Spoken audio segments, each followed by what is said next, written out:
ایک ہے نماز ہم پڑھ لیتے ہیں، آپ نے سارا پڑھ لیا، سارا تعدیل ارکان بھی کر لی، لیکن اگر آپ کا اللہ کے ساتھ ڈائریکٹ کمیونین اور ڈائریکٹ کمیونیکیشن قائم نہیں ہوا تو نماز، جس کو کہ کہا گیا کہ الصلاۃ معراج المومنین، جو قرب حضور کو حاصل ہوا معراج میں، وہ ایک بندہ مومن دنیا میں رہتے ہوئے حاصل کر سکتا ہے نماز میں، اگر اس کی روح جو ہے واقعتاً ہم کا نام ہو رہی ہو، الحمدللہ رب العالمین الرحمن الرحیم مالک یوم الدین اہدنا الصراط المستقیم ایاک نعبد و اگر ہم واقعتاً ایسے کہہ رہے ہوں کہ ہمیں احساس ہو کہ ہم اللہ کے حضور میں حاضر ہیں اور عرض کر رہے ہیں، سجدہ کریں تو حدیث میں آتا ہے کہ ایسے محسوس ہو کہ گویا کہ میں نے اپنا سر اللہ کے قدموں میں رکھ دیا ہے، یہ ہے نماز۔ اب جو گفتگو ہو رہی ہے یہ ہم کلامی ہے، الصلاۃ معراج المومنین، اہل ایمان کے حق میں یہ نماز جو ہے یہ معراج کے درجے میں، لیکن یہ نماز کیسے نصیب ہوگی اگر روح سوئی ہوئی ہے، دبی ہوئی ہے، پسی ہوئی ہے، مزمحل ہے یا مردہ ہے؟ یہ نماز کیسے حاصل ہوگی؟ چاہے آپ پانچوں وقت کی نماز پڑھ رہے ہوں، چاہے آپ نے ہیبٹ بنا لیا ہو نماز کو، چاہے خوش بھی ہو گیا ہو، لیکن یہ کہ جب تک وہ روح بیدار نہ ہو، جب تک ہم کلامی نہ ہو، افلاق سے آتا ہے نالوں کا جواب آخر، اٹھتے ہیں حجاب آخر، کرتے ہیں خطاب آخر، جب تک یہ نہ ہو، جیسے کہ میں ایک حدیث قدسی انشاءاللہ آج سناؤں گا سورہ فاتحہ کے ضمن میں، کہ اللہ تعالیٰ کے سامنے جب کھڑا ہو کر انسان جب کہتا ہے انی وجہت وجہی للذی فطر السماوات والارض حنیفا، دائیں بائیں سے بالکل اپنا تعلق کاٹ کر میں نے اپنا رخ کر لیا ہے اس اللہ کی طرف جس نے آسمانوں اور زمین کو پیدا کیا۔ اب یہ توجہ وجہ تو اگر یہ تو ہے چہرہ تو ہم نے کر دیا خانہ کعبہ کی طرف، اندر سے ہماری روح متوجہ نہیں ہوئی، وہ سوئی پڑی ہوئی، اسے پتہ ہی کچھ نہیں کہ کیا ہو رہا ہے، تو اس صورت میں وہ کیا ہے؟ ظاہری بات تو پوری ہو گئی، نماز کا ثواب ہو جائے گا، فرض کی ادائیگی کا ثواب مل جائے گا، لیکن وہ اصل نماز تو حاصل نہیں ہوتی۔ یہ ہے وہ بات کہ وَإِذَا سَأَلَكَ عِبَادِي عَنِّي فَإِنِّي قَرِيبٌ، اے نبی جب میرے بندوں کی روحیں بیدار ہو جائیں، توانا ہو جائیں، حیات تازہ سے وہ ہم کنار ہو جائیں، اور پھر وہ میرے بارے میں پوچھیں، وہ میرا تقرب حاصل کرنا چاہتے ہیں، تو آپ سے پوچھیں تو کہیے میں قریب ہی ہوں، اجیب دعوت الداع اذا دعان، یہ ہے وہ دعا،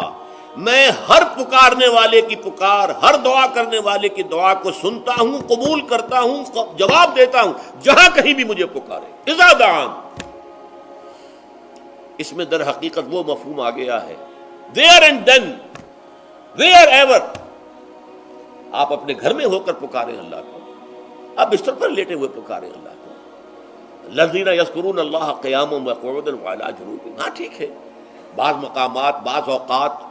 قبول دعا کے لیے زیادہ سازگار ہیں، حرم میں جا کر دعا مانگی جائے، اور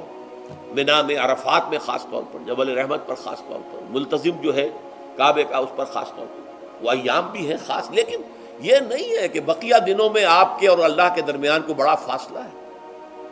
یہ سارا دنیا میں مشرکانہ نظاموں نے تصور پیدا کیا، اللہ تو دور ہے دور ہے دور ہے دور ہے، پاک ہے پاک ہے پاک، تم ناپاک ہو ناپاک ہو ناپاک ہو، اور تم تو بڑی پستی میں پڑے ہو، تم اللہ سے براہ راست ہم کلام نہیں ہو سکتے۔ کوئی درمیانی چاہیے، کوئی لنکس چاہیے، کوئی پجاری ہوگا، کوئی پروہت ہوگا، کوئی پنڈت ہوگا، کوئی پیر ہوگا، کوئی پادری ہوگا، کوئی پوپ ہوگا، اس کے ذریعے سے تم اللہ سے ہم کلام ہو، خود نہیں۔ اور جب ذریعے بیچ میں آ گئے تو ان کی مٹھی گرم کرو، ان کی چاپلوسی کرو، ان کو بھی جو ہے چادریں چڑھاؤ، ان کو نذرانے پیش کرو۔ یہ ہے بدترین ایکسپلائٹیشن جو مذہب کے ذریعے سے نوع انسانی کی ہوئی ہے۔ یہ دو ایکسپلائٹیشن دنیا میں ہوئی ہے تاریخ انسانی میں، ایک بادشاہوں کی طرف سے خراج دو ہمیں، محنت تم کرو گے کھیت میں، آدھا حصہ ہمارے پاس آئے گا، ہم عیش کریں گے، ہم سٹینڈنگ آرمیز رکھیں گے تاکہ ذرا تم بغاوت کرو تو تمہارا سر کچل دیا جائے۔ یہ ایکسپلائٹیشن بدترین، مانگنے والا گدا ہے، صدقہ مانگے یا خراج۔ دوسری طرف ہم بادشاہ ہیں، ہم چندر بنسی سورج بنسی خاندان ہیں، ہم راجپوت ہیں، حکومت کرنا ہمارا حق ہے۔ اور یہ پنڈت پروہت جو ہے وہ بھی کہیں گے کہ ٹھیک ہے، نصف لی و نصف لک وہذا قوم جاہلون، یہ عوام جو ہے ان کا خون چوسو، ہمیں یہ نذرانے پیش کریں، بتوں کو آ کے چڑھاوے چڑھائیں اور تمہیں خراج دیں اور ٹیکس دیں۔ They are to be exploited, exploit ہو رہا۔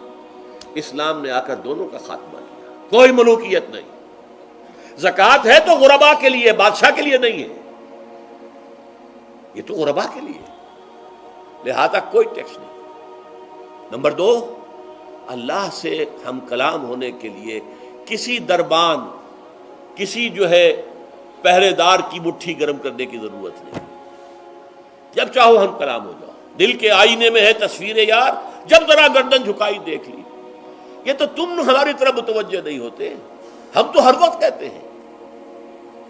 ہر شب کو آخری لمحات جو ہیں، آخری جو گھنٹے ہیں رات کے، سمائے دنیا تک ہم نزول فرما لیتے ہیں تمہارے لیے، اور پکارنے والا پکارتا ہے، حل من مستغفر فاغفر له، ہے کوئی استغفار کرنے والا کہ میں اسے بخش دوں؟ حل من سائل فاعطیہ، ہے کوئی مانگنے والا کہ میں اسے عطا کروں؟ تم ہی سوئے رہتے ہو، انٹا غفیر رہتے ہو، تمہیں ہماری طرف توجہ نہیں ہے۔ اگر ہماری طرف متوجہ ہو جاؤ تو جیسے کہ اقبال نے کہا